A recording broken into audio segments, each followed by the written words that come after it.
wasn't expecting it to come in like that.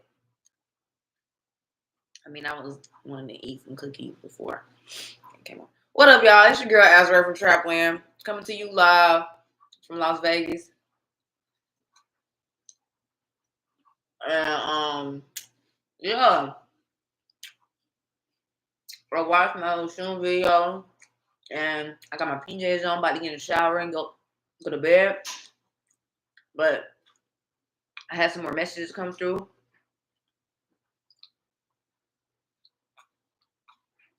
So since I had some more messages come through, it was like, even Voluto was like, you need to do this now. Because this information is so serious, you might lose it. This is the information that I lost in a dream, and something attacked me to keep me from sharing this information with y'all. And I just got it back. It just came back with my psyche. So give me a second while I drink my milk to swallow the rest of my cookie.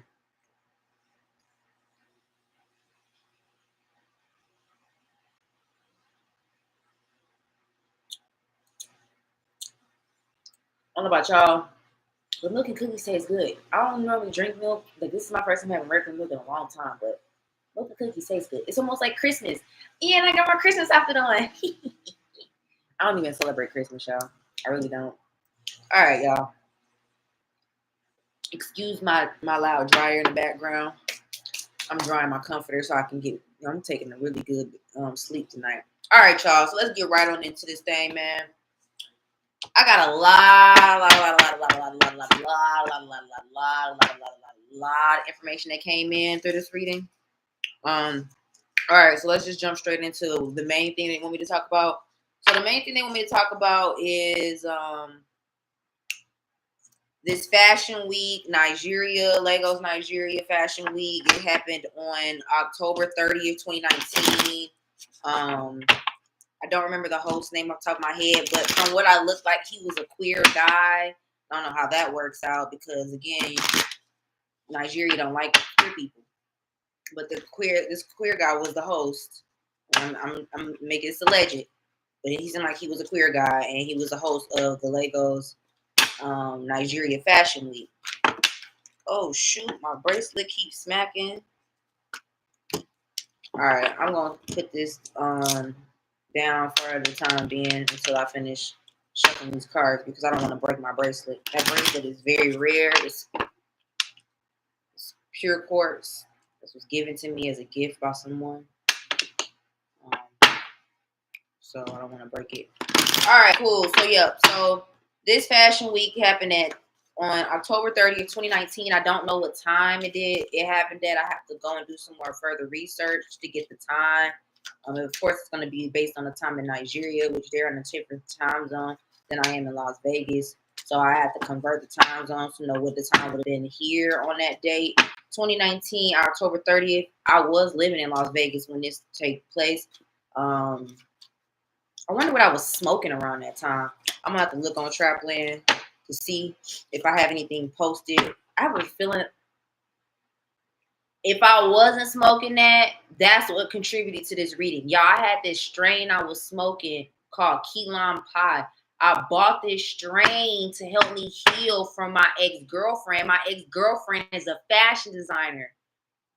Yo, that's crazy. And I'm doing this reading right now. And the cookies that I just ate, those was given to me too. And they key lime coconut cookies. This is wild. Y'all, no cap. So I had these beaded baskets that I got from this. I went to some African festival. I don't know what kind of, I don't even remember how I found out about this festival. Okay. It was across the street from 2 Chainz' music studio. It was an African festival across the street from 2 Chainz studio. Mindful, hella rappers have been murdered in front of 2 Chainz music studio. This is coming through with these cards. I'm not going to put none of these cards back. I'm going to keep going and I'm going to tell y'all what cards came out. All right, yeah, so it's African festival across the street from 2 Chainz music studio. This salon that I used to work at named Salon Ramsey, they changed their name and they have a salon called the Synergy. I think it was called the Synergy Suites, right next door to where this event was. I went to the event. I don't remember what kind of food I had. I know I didn't have the food that I wanted. They didn't have no food, which is what I wanted. And they were having like this dance contest, and I was just beating everybody. Like folks was coming on the floor. They was trying to twerk. Couldn't none of them twerk like me. So I was out there murdering it. My best friend was there with me, kind of like my security guard, which, I mean, me and him not best friends no more. I just had a dream about him like last night. This is wild. I had a dream about him. He was there with me. I think our other friend was because we always was 3 musketeers. It was always 3 of us. Anytime I normally used to go places in Atlanta, I always had at least 3+ people with me. Like I never really went nowhere by myself. After the whole situation with me almost getting human trafficked, I think it was this before or after. I don't remember. Anyways, point was when I was with my partners, we never went nowhere by ourselves. Like they always like it was always normally 2 or more than with me. And if not, then one of my friends was there with me. And he Haitian and Honduran, and he huge. Nobody's gonna bother him. Like, I mean, they might try, but I doubt it. He's pretty big. Okay. So like I said, he's kind of like my bodyguard. Anyway, so yeah, so it was like this African, I don't know. And the only reason why I'm saying African because I don't know if they was Nigerian or if they was Cameroonian or if they was Senegalese. I don't know. I don't remember. I just know it was like broadcast as an African festival. And they had these woven baskets. And that's really what I was getting to. These woven baskets. And I have a picture of these baskets on Trapppland. The baskets, I believe, were sold in a pair of 3. And I asked them, could I trade one of the baskets? So the baskets I got were yellow. And I didn't know the time Oxum had claimed these baskets, y'all. I had no idea. Like, I just bought the baskets because they was pretty. And I said I was going to get them. And I said I felt like my ancestors were going to know what to do with them when I got them. But I just bought the baskets. But I was guided to get 2 yellow ones and 1 green one. The little tiny basket at the top was green. The first time I ever went out with my ex-girlfriend alone, I brought those baskets to her house and we had a smoke session. My ex-girlfriend graduated from SCAD, which is also the school that Andre Leon Talley has a honoree award. But Andre Leon Talley is deceased, and he came up in the reading I did when I almost got kidnapped near Oxum's altar at the mall in Las Vegas because somebody was going to try to kidnap me. They tried to kidnap me from the mall. The mall, the casino, it's a long story. Okay, so when we smoked, we was smoking, I think we was smoking King Louis, which is the same strain that 2 Chainz was advertising at a cannabis dispensary in Las Vegas that's named after a slave trader. Oh, this is insanity. This is rolling back into this. Y'all, a slave trader in Nigeria came up during this reading in my notes, and I'm going to get to that. I was going to skip over it, but I'm not. I can't skip over it because all this shit is coming together right now. This is insane. This is before the human trafficking attempt happened. Okay? Okay? Y'all listening? All right. So I took these baskets to her house. And when I put the baskets on the floor, I think I brought my bud, and my bud is in the basket. And I asked her if she wanted to roll up mine because I came to match with her. I was like, you want to roll up mine or yours first? And she's like, we're going to mix it. I said, bet. So we mixed it, and I had brought some beads in the basket because that's what it became. It became my beading basket. So the basket had beads on it. It was a bead around the top. And then I started using it as a beading basket. I later started using that as my basket that I would take to the trap house with me. She bought me another basket, a wood bag, like it was like woven wood. And I put my hand, I don't know if it was hand, I'm saying it's hand woven, but I'm assuming it's hand woven. Yeah, it was hand woven basket. I'm not sure what part of Africa it was from. It was a hand woven basket, 3 of them, and I lost one of them, or 2 of the baskets. At some point, I lost the other baskets, and then now I don't have none of the baskets. So, but I brought them with me. They had beads in them, and I remember, and she felt it. We reached into the basket together, and it felt like we reached into another dimension. And I don't know if she saw what I saw, but we was in this room. And the room was like a jewelry store, but it was nothing but beads in the store. And there were like these like African people. They were like dressed in like, I'm not gonna say African people. Like there was like these people that were dressed in like tribal clothing. They were like security guards or something inside the room. And the room's walls was like black, but it was like this upscale jewelry bead store. But it was only beads. And I was like, what the fuck is this shit? And she looked at me in my face like she saw this shit too. Like we had this vision together. And then she was like, bro, you want to smoke some more? I was like, yeah. And she was like, all right. So she rolled up and her eyebrows went up. Like, what the fuck was that? And I was like, I ain't say nothing to her because I was like, bro, I don't know. She just seen what the fuck I just seen, bro. I'm high as fuck right now. I was like, I knew I was high as fuck. Bro, I have not talked about this to nobody, bro. And it's coming up in this freaking reading right now. All right, y'all. So that's wild. That's wild. Okay, cool. So the second house came up, which comes up as material possessions. Okay, material possessions. Juno has to do a lot with cannabis. A lot of times, anything pertaining to cannabis is showing up in the Juno. If I'm not mistaken, Juno came up in one of my readings I just recently did. Oh, the reading I did with Haha. It was a Juno, but it was in Capricorn. Juno and Capricorn. Okay, so we got 4th house, 2nd house, and Juno. I'm gonna do 2 more cards to see what pops up. And this is like that was a memory that came up regarding this Legos Fashion Week. Mindful, like I said, my ex-girlfriend is a fashion designer. I wonder if my ex-girlfriend, people have been plotting to kidnap my ex-girlfriend, and instead of getting her, they tried to get me. Or like, and when I say that, I don't feel like physically, because the guy that did it, I knew him. The thing is, when I say that, I feel like energy-wise, because the girls, one of the hotels they took me to was across the street from this girl I know from high school, her condominium. But if I wasn't dating my ex-girlfriend, I would have never been around that girl for me to even meet with her. She was around these people all the time because she worked in that underground world with her fashion. She was in the underground fashion scene, and she had graduated from SCAD. That's crazy. I don't talk to her no more, though. I don't talk to my ex-girlfriend no more. I wonder if any of the other fashion designers and any of her underground parties ever went missing, dog. That means somebody been whatever spiritually was going on with me. Like, I'm not saying it's the only thing, but I'm seeing this clearly now. Whatever was going on with me, there's somebody that's a part of this human trafficking ring that was watching them. And it makes a lot of sense because there's a girl in the cannabis industry who I feel like is allegedly being human trafficked across the whole goddamn world right now.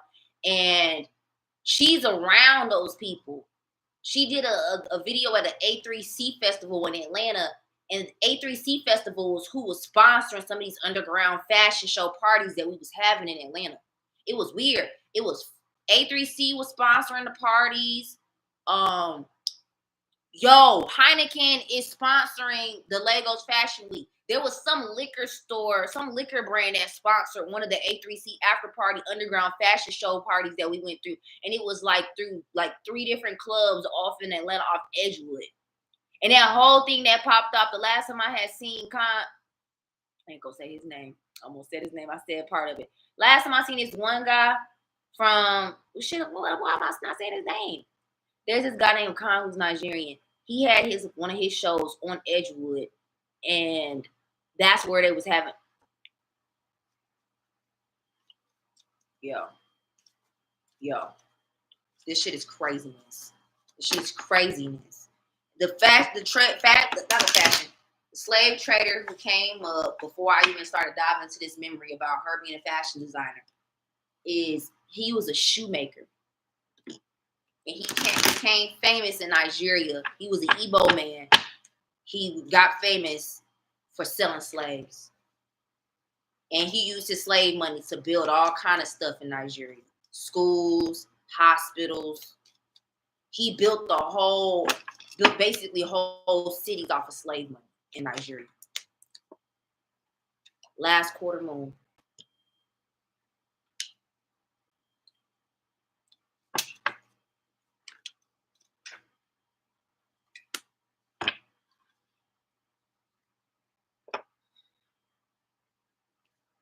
All right. So I got the last quarter moon. Give me a second. I gotta cancel this. Last quarter moon, Cancer, Juno in Cancer.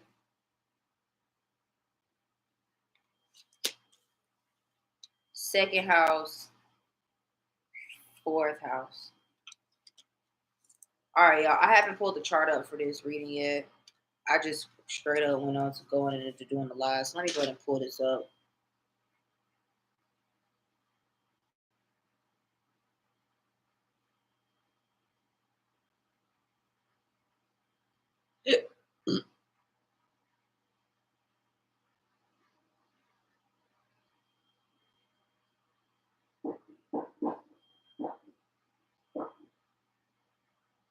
I know that's not gunshots outside my house, though.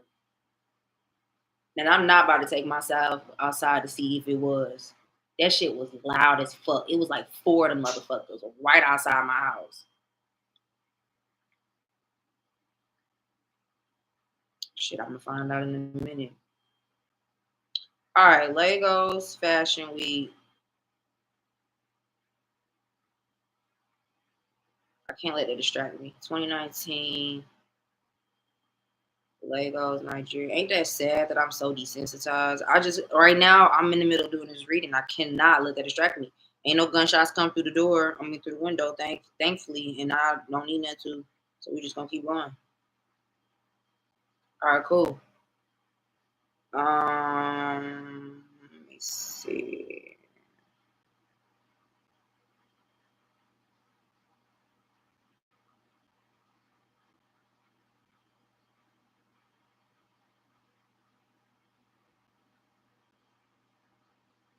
All right, so Sun, Scorpio. I'm looking for second house, fourth house. So the second house, there was a stellium, a Scorpio stellium during this show. There's a castle, which is in the shape of a pentagram, which has to do with witchcraft, y'all. It is what it is. Call a spade a spade. Is it more than one? It's got 3 cradles in it, though. All right, the second house is in Leo, which is Juno, the 28th degree. So Juno is the second house. The fourth house has the Sun, Mercury, Venus, and Pallas. Pallas is how you get what you want. It's in Scorpio. And then the first house is in Cancer, which don't have no planets in it, and it's 29th degree, which is a sign of fame. All right. You got the first house is in the 29th degree, the 7th house is in the 29th degree, pertaining to fame. The 9th house is in the 29th degree, pertaining to fame, which is Chiron in Pisces. I don't know how I feel about that. Chiron in the 29th degree, how you become famous. So it's like,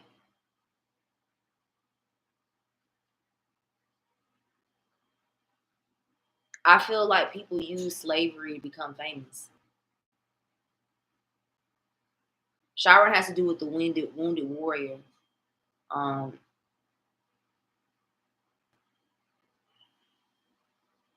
Hold on. I'm not even about to get all of my feelings about this because I'm like, it's not like I'm not aware. Like, if I was somebody that's not aware of what's going on in Nigeria and how Nigerians have moved in terms of how they've gotten what they have in certain degrees and aspects and how they've contributed to the demise of other people and other tribes and people, I would probably be like, if I was like coddled, or if I was like dick riding them, or if I was like trying to be accepted, then I would probably care about what I see. But seeing as I already know not to trust these individuals, and I know better than to assume that they're my allies because they look like me, I'm not going to allow that ritualistic energy that has been put all over slavery to make me feel like I should be ashamed or I should be sad and distracted by what I see. I know what type of people and what type of energy I'm dealing with because I am a survivor of this shit. So I'm not going to make no excuses or allow anything to misconstrue or cloud my judgment when it comes to what I'm seeing on period. Okay. So let's get back into this reading. Astrology houses.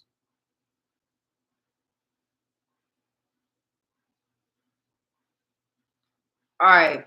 Yep. That's exactly what I said I saw. Okay, so the ninth house has to do with travel, wisdom, philosophy, higher education, law, religion, cross-cultural relations, learning, and ethics. A lot of the stuff that is going on that has transpired regarding slavery and even this fashion show, this fashion week is basically like a ritual. Okay. So for the ninth house being the 29th degree in Pisces, and they have Chiron in it. Like I said, Chiron is pertaining to the wounded warrior.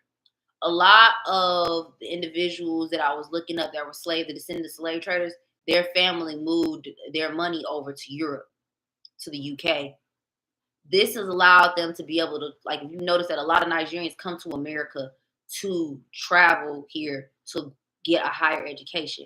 Whereas you don't hear about Black Americans being able to go to Nigeria to get any form of higher education or to get a sponsorship or any type of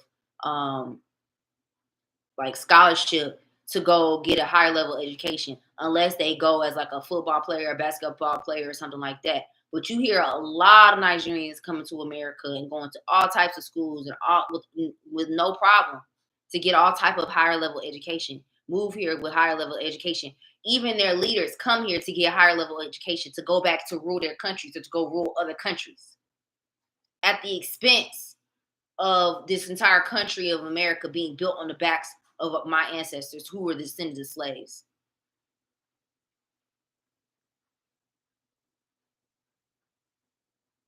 All right. So the second house has to do with money, work, income, material possessions, priorities, habits, your job, and worth ethic. Okay, so there is a part of the slave trade known as the fancy girl market, fancy girl trade that people don't talk about, which is pertaining to, they used to call them on slave documents and bills of sales as seamstresses or handmaidens. These particular slaves were sold for large amounts of money. In the last video I created with my channel message from Oxum in my video regarding what I saw in my dream, she was talking about there being a market where food is sold. And when I was looking into it, this is also a market where fabric is sold. And she is saying that they sell little girls and women, younger women mostly, and possibly, and from one of the other videos I made, LGBTQ queer people, people that are not susceptibly accepted in society for large amounts of money and a modern day slave trade. The fourth house is pertaining to home, roots, foundations, mother, children, women, and femininity. That just also just confirms what I was saying. And the fourth house in this reading is in, let me see. Ooh, my foot is itching. The fourth house is in Scorpio in the first degree. It has Sun, Moon, Mercury, Venus, and Pallas. Venus has a lot of aspects, possibly the most aspects in this entire chart. So I'm going to read off the Sun, Moon, Mercury, Pallas, and Venus placement so you know exactly where they're located in the chart, and if they have any conjunctions. The Sun is in the 6th and 13th degree Scorpio. The Moon is in the 0 and 42nd degree in Sagittarius. The Mercury is in the 27th to 26th degree in Sagittarius. The Venus is also in, no. Let me start over. So you have a Scorpio stellium, which, if I'm not mistaken, is in the fourth house. Yeah, so your stellium that I spoke of earlier is in the fourth house. You got the 6th degree, 13th degree in Scorpio. You got the 0 and 42 degree in Sagittarius. You got the 27th degree to 26th degree in Scorpio. You got the 26th to 24th degree in Scorpio. Venus and Mercury, if I'm not mistaken, are most likely conjunct, which I'm about to check and see. They got 2 of the same degrees. I do know Venus is conjunct Pallas, which is a part of the stellium. Yes, Mercury is conjunct Venus, and Venus is conjunct Pallas, which are all in a stellium located in the 4th house. Saturn is in Capricorn, 15th, 17th degree, and Jupiter is in Sagittarius. Neptune is in Pisces, which was also retrograde. Chiron is in Aries, which is in the 2nd and 16th degree, which was also retrograde. Pallas is in the 25th and 57th degree in Scorpio. That is 3 signs in a stellium that are almost in the same identical degrees. Mercury, Venus, and Pallas. Pallas with the 1 degree off by 25th degree, which depending on which system you use can be rounded to 26 degrees. And Venus and Mercury are exactly on the 20 degrees mark. And one of the charts I did recently about a Nigerian man that was stabbed to death, his placement was in the 26th degree. And I'm not sure exactly what the sign was on the top of my head. I'll have to go back and check my notes. But it was in the 26th degree also. And now there's more information coming out about that woman's case stating that she was allegedly sex trafficked. So they also said that I'm supposed to be talking about Cancer placements, right? So the Cancer placements in this chart, you have the Cancer North Node in the 11th to 34th degree in Cancer. You have the Ascendant, which is in 29th degree, 36th degree in Capricorn. I mean, not Capricorn. Let me slow down. I'm about to take a break to eat cookie. So this energy coming through here is like got me stumbling over my words, and I don't want to mess none of this stuff. So I'm gonna take me a little cookie break.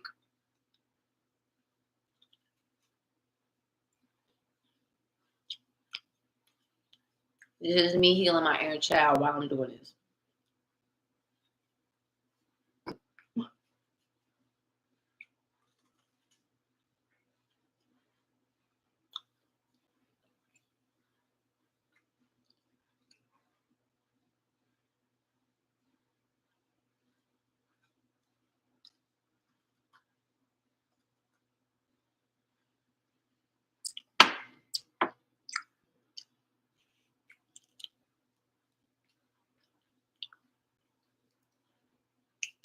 Okay.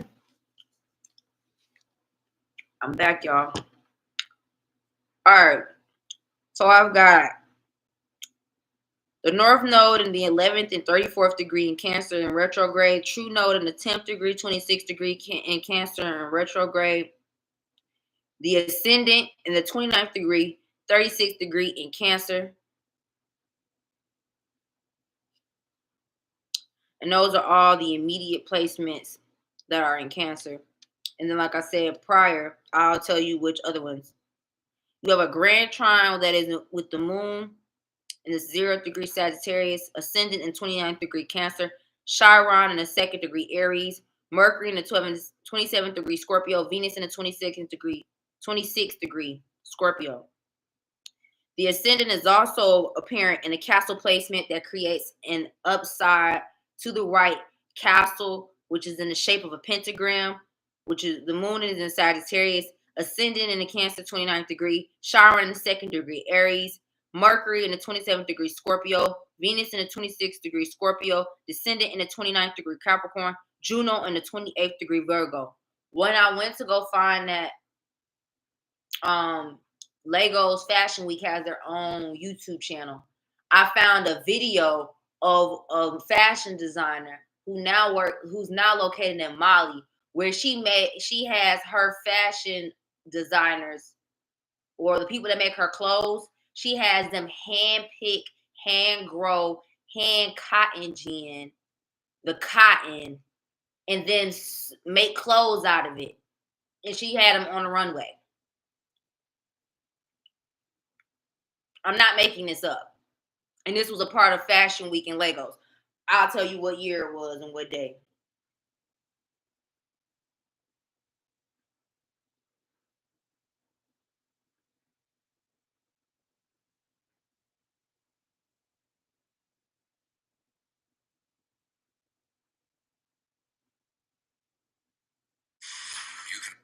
All right. So the Healing Cotton by AWA Meats. I don't know if I'm saying that right. MEITE. It's called the Healing Cotton. The video was created on May 3rd, 2020. So within the next few days, it'll be exactly 2 years since she created this video. And it says it takes us through the work of our mate currently those in Mali, from hand picking cotton to ginning, spinning, and other multi-step cotton process done by hand to designing her collections and the recent production of face masks for her local community. It says Fashion Revolution Week, Woven Threads, Legos Fashion Week, Fashion Open Studio. Now, I don't know if this is to like spread awareness or to create a message to let them know that they never forgot about slavery and that my ancestors, including specifically my ancestors, not like all my ancestors, were hand picking cotton in the hot beating sun in the South. And there is a Babalawo who I mentioned in the last video who used to go and get cotton from the cotton fields in Georgia and created an altar, and he was abusing the energy of that. And then now they got this designer that was making hand-picked cotton clothing for Legos Fashion Week. Like what? This is just a lot, okay? This is a lot. Like I said, this came up right before I was about to go get in the shower to go to bed. I got on my little, these not even like my PJs. These is like my transitionary PJs. I have a onesie on. I bought this for Christmas. Look. Because this is how I feel. Where my ears at? See, I got little Grinch ears. I feel like the Grinch. Like everybody else be over here. Ooh, that's how we go.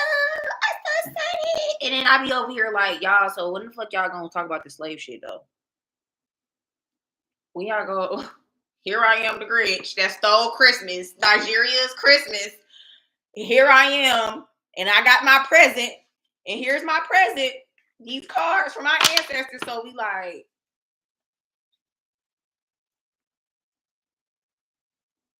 so make sure y'all loud enough so they can hear you in the overpass up top. You know what I'm saying? Y'all know that is at church when they got the top porch. Cause Pastor and them, honey, we got some tea for you today. That's right. Cause y'all over here thinking that this land is a new land and y'all done forgot all about why they left in the first place. Or how they got gone in the first place. It ain't nothing changed. It's still bad. That's right. Because don't nobody want to talk about it and heal it. That's right. I'm the Grinch. So folks want to look at me like I'm the bad guy. She the bad guy. She ruining it for us. And I'm looking like, whatever y'all keep believing this damn fictitious shit y'all want to, thinking this shit sweet. That's on y'all. Okay? Yo, I don't really know what else she want me to say. I don't even think she really want me to say anything else. Like I said, I didn't pull. Oh, she want me to talk about this. Okay, hold up. All right, I'm gonna read y'all a little excerpt real quick before I get up off of here, okay? I actually don't know if they sell this lady's book in the States, but I'm gonna try to find it. Cause I don't know if she just released this book, because when I first found out about her, cause I made a whole chart about this lady. Like I got a whole astrology chart about this lady. And basically she wrote a story that made it to the New York Times about her great grandfather, who was a Nigerian Igbo slave trader.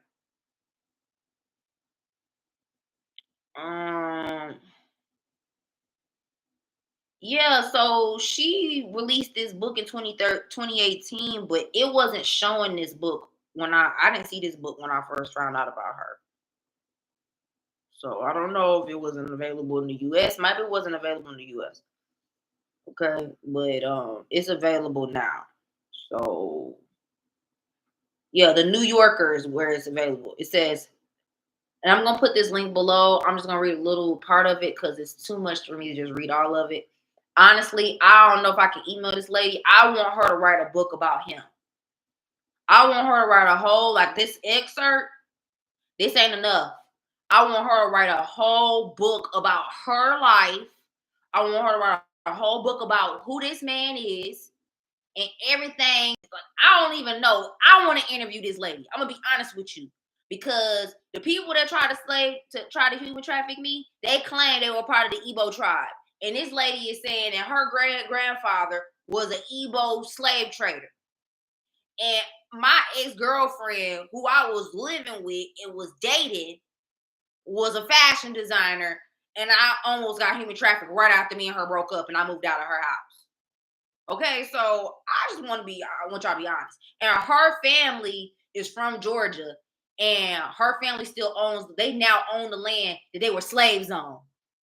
So what's the likelihood that this lady's great grandfather might be related to my ex-girlfriend, and her great grandfather might have sold my ex-girlfriend's ancestors into slavery? Listen, I was living in this girl house, and her granddaddy. Well, first and foremost, this is like the heebie-jeebies. My ex-girlfriend's father died and his ashes was in the house. Y'all, it was horrid. When I first started learning ancestor medicine, I was with her.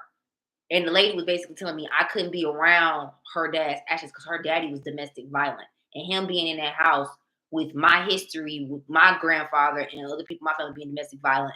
And then her mama was being beat by that man. Like, I used to have nightmares about that woman being beat in that house by that man, and his ashes was in that house. And so she had taken me to meet one of her family members, but her family lived, I don't know where it was in Georgia, but I can't remember off the top of my head. But she told me that her family lived, they some kind of way bought the plantation that they were slaves on. Not making this shit up. All right. So it says, my parents' home in Umujizi. Not sure if I'm saying that right. Y'all, the wind going crazy outside. Umujizi, Nigeria, stands on a hilly plot that has been in our family for more than 100 years. Traditionally, the Igbo people bury their dead amongst the living. And the idea, what I told you, her dad's ashes was in that house. And the ideal resting place for a man and his wives is on the premises of their home. My grandfather, Uramus, the first black manager of a Bata shoe factory. Oh, another thing, almost all her family members' pictures was in her house. She had this hallway going up to the second floor of her house. I ain't never seen somebody had this many pictures of their ancestors in my life. It was like her whole family was on that wall. It was crazy. Okay? Crazy. I used to have to help her spiritually cleanse this house. I mean, I didn't have to, but I used to help her spiritually cleanse this house out. And I used to spend extra time over there on that wall with her ancestors. I was smudging the hell up out that wall. I'd be like, babe, I need some more sage to smudge your ancestors. She'd be like, okay. And she'd go get some more sage, and I'd be saging the wall with her ancestors. And she'd come back and bring me all kind of stuff. I'd be like, yes. Oh, and she used to make me clothes. Like, she used to, like, I was her model. Like, so yeah, like, my ex-girlfriend was a fashion designer, and like, she was a seamstress too. So she used to hand tailor like these little pleated sleeves. Y'all got some cute. And we did a photo shoot at SCAD. That was the first time I ever did photography. I took a picture of her. And I had on this red and black outfit. And she made the outfit for me from scratch. And the red and black outfit I had on looked kind of like the outfit the guy had on that was the host of Lagos Fashion Week. Ain't that crazy? All right, y'all. I'm gonna keep going. Me talking about that, thinking about that makes it a lot less sad about what the heck I'm reading you, because this is a sad story. Okay. All right. So I'm gonna start back from again, y'all, because I got distracted. All right. So my parents' home in Umujizi. Y'all, I'm not good at saying stuff in Igbo. Umujizi, Nigeria, stands on a hilly plot that has been in our family for more than 100 years. Traditionally, the Igbo people bury their dead amongst the living, and the ideal resting place for a man and his wives is on the premises of their home. My grandfather, Erasmus, or Erasmus, is Erasmus,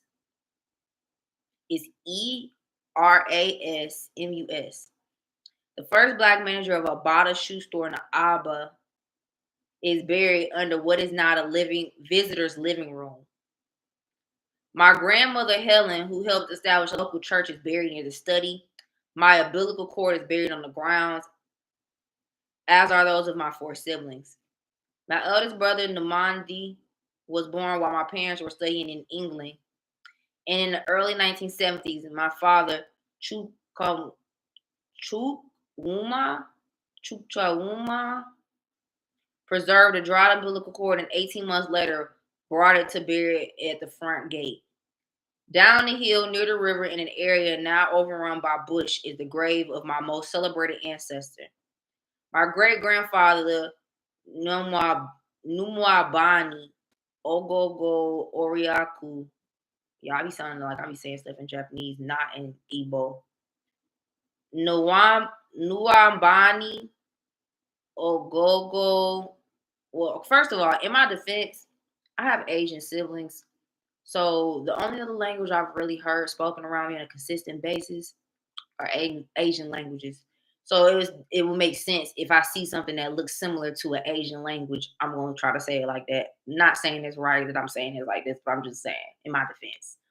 If I was to fluently speak another language, it would be Laos or Thai. Okay, so keep going.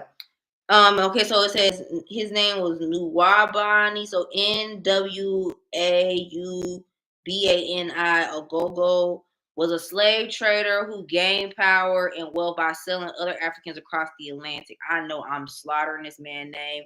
I'm so sorry. Well, I'm not sorry. I apologize that I'm messing up your name.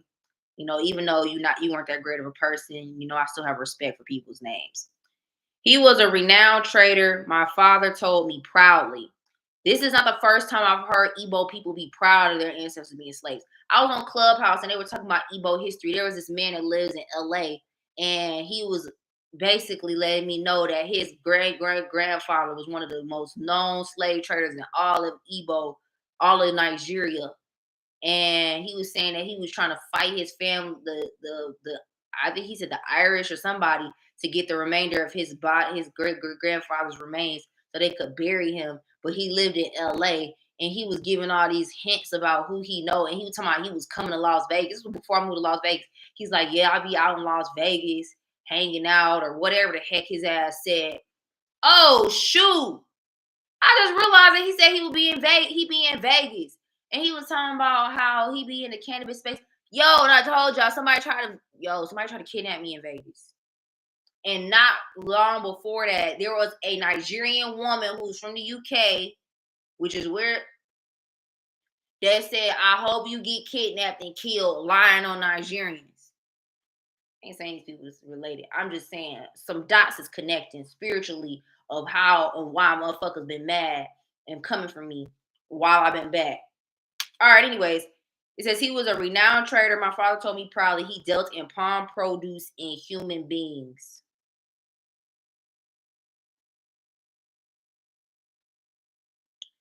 Long before Europeans arrived, Igbos enslaved other Igbos as punishment for crimes, for the payment of debts, and as prisoners of war. The practice differed from slavery in the Americas. Slaves were permitted to move freely in their communities and to own property, but they were also sometimes sacrificed in religious ceremonies or buried alive with their masters to serve them in the next life. Let me read that again. They were also sometimes sacrificed in religious ceremonies or buried alive with their masters to serve them in the next life.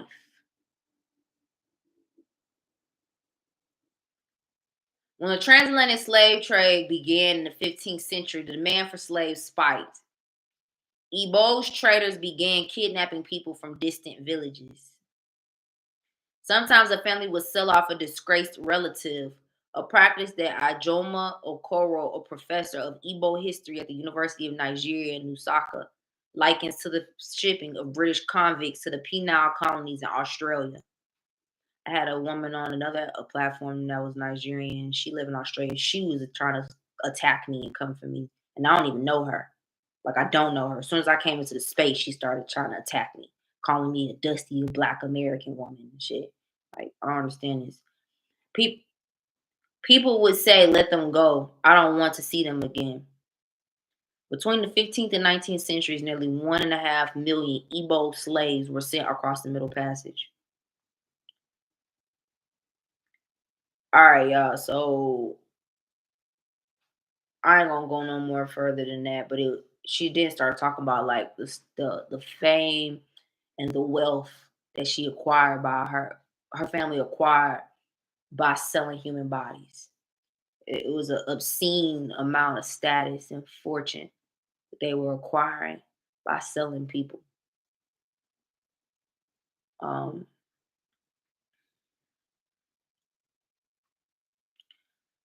I Oh, this is an important part. Slavery had been abolished in the United States and the United Kingdom, but his slaves were legally shipped to Cuba and Brazil. My ancestry is in Brazil. To win his favor, local leaders gave him their daughters in marriage. By his death, he had dozens of wives. His influence drew the attention of colonial officials who appointed him chief of Umajizi and several other towns.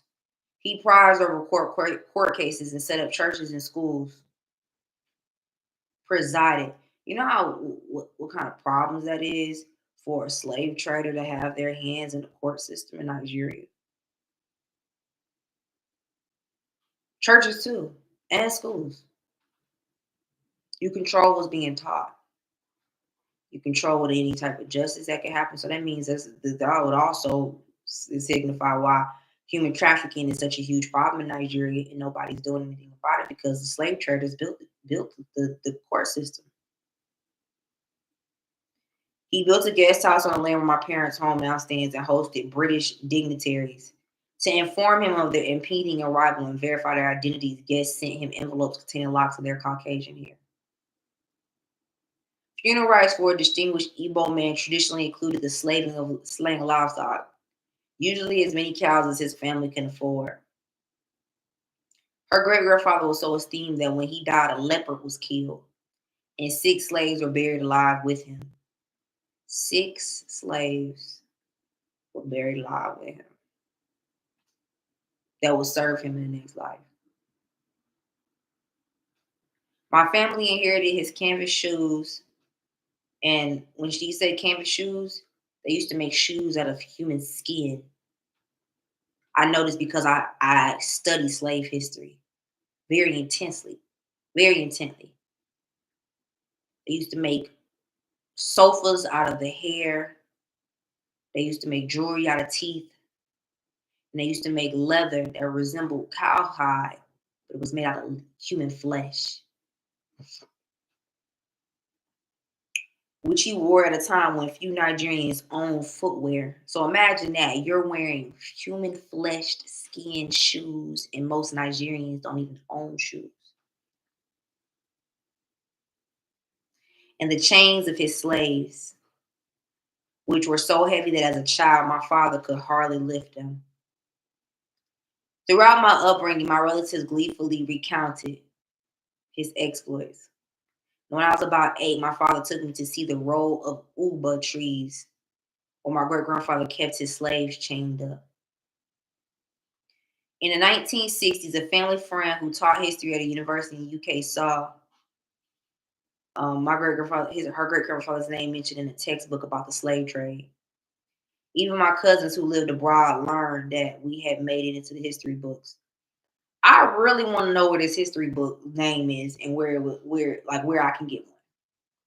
I want a copy. Ain't no I want. I deserve a copy of the history books in Nigeria that talk about this man and talk about other Nigerian slave traders because they're not teaching us about the slave traders in Nigeria over here. So for folks to still continue to act like they don't know what the fuck going on is preposterous to me because this lady is saying it right here in this article that they're teaching them about slavery and the slave traders in Nigeria.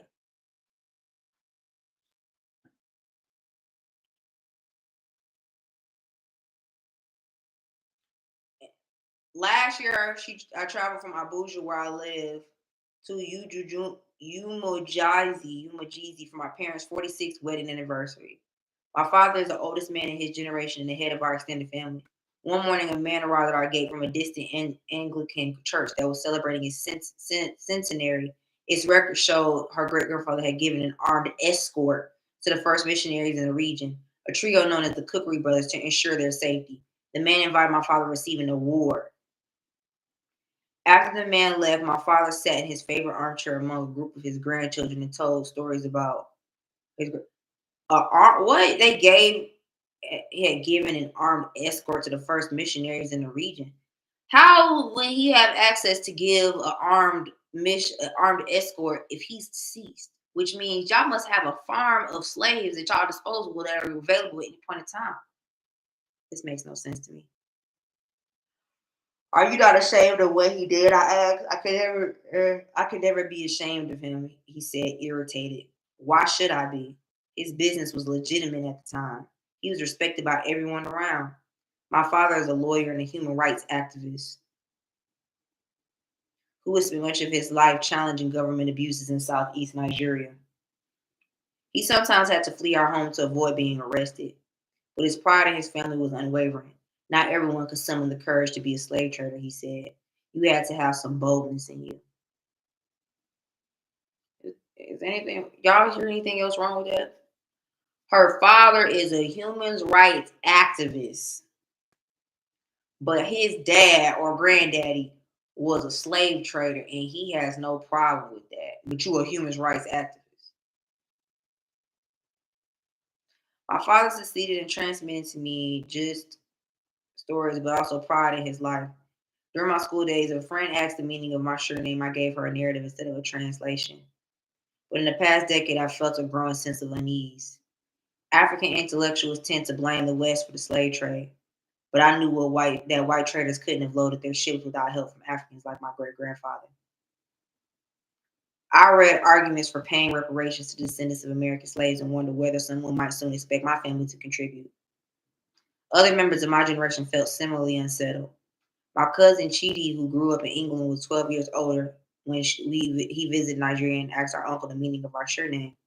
He was shocked to learn our family's history and has been reluctant to share it with his British friends. My cousin Chioma, a doctor in Lagos, told me that she feels anguished when she watches movies about slavery. I cry and cry and ask God to forgive our ancestors. The British tried to end slavery among the Igbo in the early 1900s, though the practice persisted into the 1940s. In the early years of abolition by British recommendation, masters adopted their free slaves into their extended families. One of the slaves who joined my family was Nawaku Konakawu, which I don't think is how you say their name, but that's how I'm going to say it right now. A convicted murderer from another village who chose slavery as an alternative to capital punishment and eventually became one of her great grandfather's most trusted manservants. In the 1940s, after my great grandfather was long dead, accused of attempting to poison his heir in order to steal a plot of land. My family sentenced him to banishment from the village. When he heard the verdict, he ran down the hill, flung himself on Nwambani Ogogo's grave, and wept, saying that my family had once given him refuge and was now casting him out. Eventually, my ancestors allowed him to remain, but instructed all their free slaves to drop our surname and chose new names. If they had been behaving better, they would have been accepted. The descendants of free slaves in southern Nigeria, called Ohu, still face significant stigma. Igbo culture forbids them from marrying freeborn people and denies them traditional leadership titles. The Osu, an untouchable caste descended from slaves who served at shrines, face even more severe persecution. My father considers the Ohu in our family a thorn in our side, constantly in opposition to our decisions. Oh yeah, so y'all forgot to tell y'all that y'all in Nigeria there's a caste system, and that caste system translates here too. That's why Nigerians and other Africans treat us the way they treat us because they know this caste system. We are considered Osu and other whatever words they have. So your Akata ain't the only one. Osu is also one when you're descendant. Matter of fact, I heard a woman say this. I think she said it to me before, but I don't know. She was an Igbo woman. But when she heard my story, she said something in her language, and then she said something about Osu, and I was like, "Don't speak in your language when y'all was just speaking in English, especially when you referring to me." So whatever you saying to her to explain to her to what I just said, explain it to me. It was a long pause, and she swallowed her breath. And she said, she explained to me what Osu was, and she was basically saying like it's means that you you're dirty. You can't be more than a certain thing because you're the descendant of a slave. You're descendants of slaves. So I feel like that's why a lot of people that go and get all this help and all this acceptance in Nigeria, why they don't speak about their descendants of slavery, because it will mark them as being part of the caste. And they've kissed enough ass and sucked enough toes in Nigeria so that they no longer are treated like Osu, like the rest of us.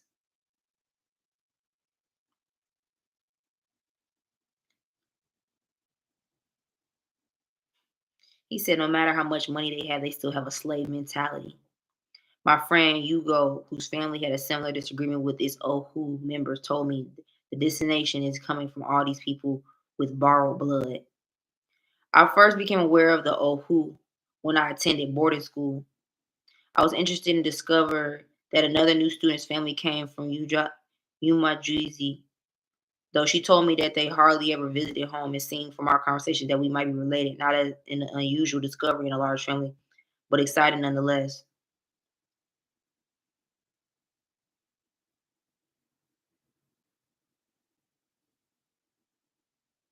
I think she added to this story. I don't remember it being this long.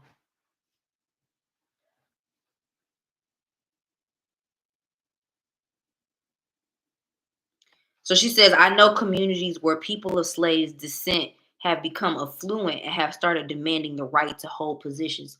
So they sold our ancestors into slavery. Then they created a caste system so you could never hold positions of power. So people be thinking in Nigeria that people just poor because they just don't do nothing. Or we just poor because we don't do nothing. The me escaping human trafficking and going through the things I've gone through and watched my family. No, my family hasn't been able to get to a certain level of certain things before certain things happen because there's a caste system that's in play. And then to us, this caste system was invisible. We didn't know this caste system even existed. I didn't know the caste system existed until I found this article and until that woman said something to me. So I want to say this. I don't give a fuck what caste system y'all got. I don't belong to nobody's caste system. And right now, I'm about to go ahead and look up and see what I need to do to break this caste system down. And no, before I do this, I would like to say I'm calling the power of my ancestors. I call on the power of the north, the south, the east, and the west. I call on the power of the north, the south, the east, and the west. I call on the power of the north, the south, the east, and the west. May you reveal as a collective what astrological placements from this chart needs to be addressed in order to break this caste system that has shackled us into slavery.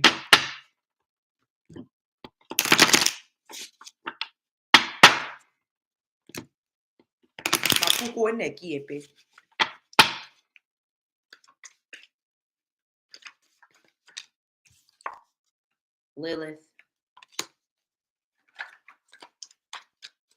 May this work not be able to be undone. May this work stick in which in ways it needs to. And may this working be invisible to any odds that wish to work against it. And may it grow stronger as the days, the hours, and the minutes pass. May this work even continue even if I was no longer to be here. And may it be the continuation of the work of those that come before me.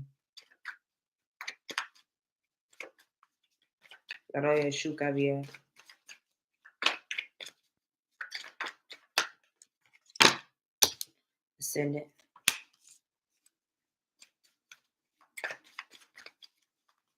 I would like clarification on what astrological placements need to be addressed in order to break this caste system. As in last quarter moon came up prior.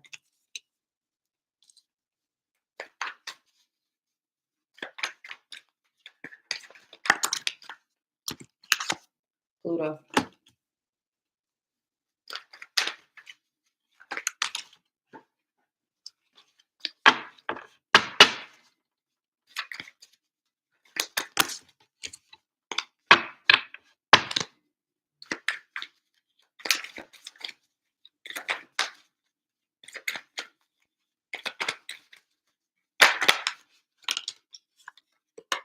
Taurus.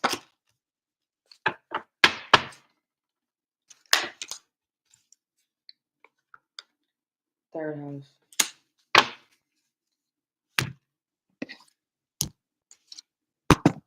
So these, I'm going to go through these cards again. And I'm going to state what they are. So you know. Lilith. Ascendant. Pluto. Taurus. Third house. Last quarter moon.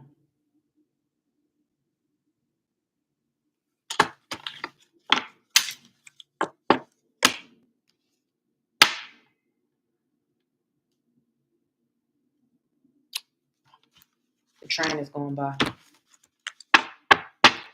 May all the passengers that were kidnapped and murdered and assassinated in Abuja, Nigeria, rest in peace.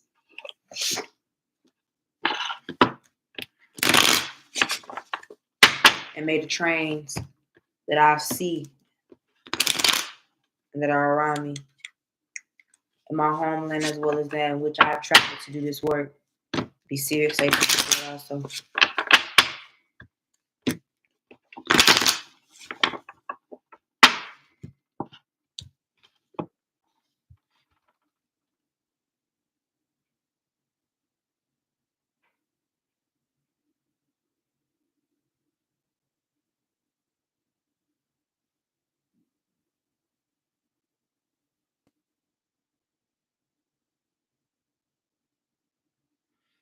So there's some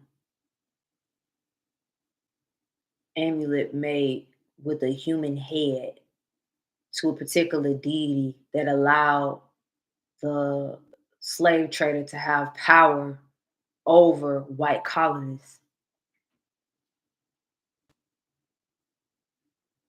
The woman that I met, there's another woman that I met that was an Igbo woman, but she was raised in Dubai. She told me that the deities of Igbo are not the same as the Yoruba deities. Apparently, the deities of Igbo are more powerful, but I don't know how true that is.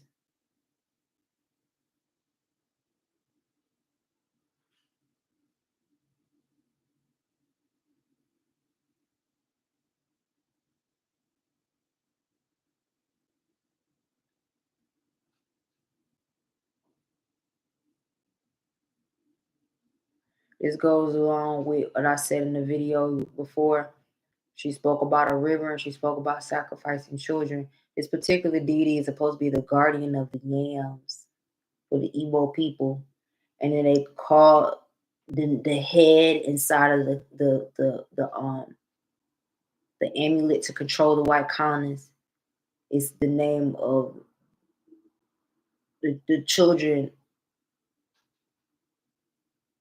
Parts of the children are dedicated in service to this amulet.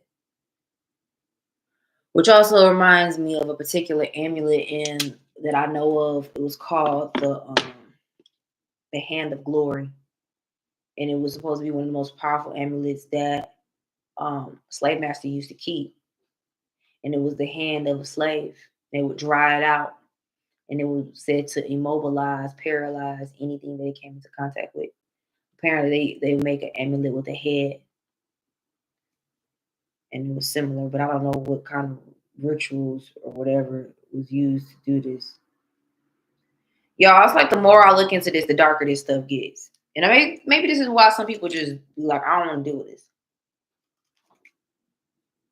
But the wind going crazy outside, y'all. Oh my gosh, my ancestors are so mad. Y'all, it was a desert storm today, a dust storm, and it was so much wind you couldn't even see. My ancestors was angry. It sounded like they was yelling and cussing people out in the spirit world. And right now, they just got a little bit quieter. Now let them pick back up. The wind blowing crazy. All right, y'all. This is enough for me. I gotta go take a bath and a spiritual bath to get all this energy up off of me. Shoot, we were supposed to be talking about a fashion show. We went straight into slavery. Straight into slavery. So I appreciate y'all watching this video. There's some encrypted messages up in this video, y'all. This is all alleged. Alleged. This is what I see in the spirit. Well, nothing I really said was alleged. Everything I said is factual information and what I've looked up. This information I got was got it from the spiritual realm. All right, y'all. No, some of the stuff I did say was alleged based on anything that I said that wasn't factual, I'm saying is alleged just because I don't got time for the bullshit. But yeah, watch this video, do your research. You know what I'm saying? I hope you got what you needed from this. I didn't expect this video to be this long, so I'm gonna get up off of here so I don't keep talking on and on and on and on and on. But yeah, it's Azurite. Thank the ancestors. Thank you, Oxum, and we out this thing.